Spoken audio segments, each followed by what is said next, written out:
Tako se nam je danes predstavil 1,5 let star sibirski tiger, medtem ko je bila 2-letna samica veliko bolj sramežljiva. Z roke še ni prišla jest in bom rekla, nekako se takole malo umakne za šape ali pa umika pogled od nas. Samec je bolj reaktiven, on zarenči, tako da se ve, kje so meje, a ne. A kljub temu njuna oskrbnica zanju pravi, da sta to veliki, lepi in glamurozni muci. Kadar smo pa skupaj, je med nami mreža in zelo so dojemljivi, če se z njimi lepo pogovarjamo. Če jih ogovarjamo, nekako imamo en tak pogovor.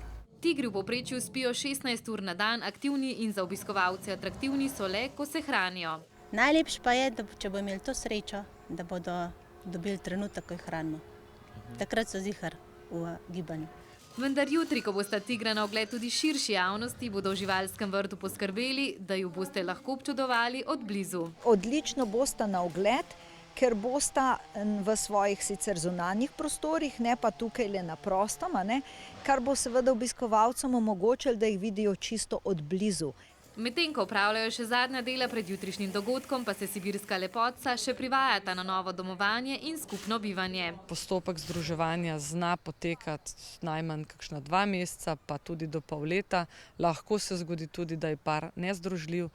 A brez bojazni, v tem času boste lahko tigra občudovali vsakega v svoji ogradi, če pa bo združitev uspešna, v živalskem vrtu upajo tudi na naraščaj.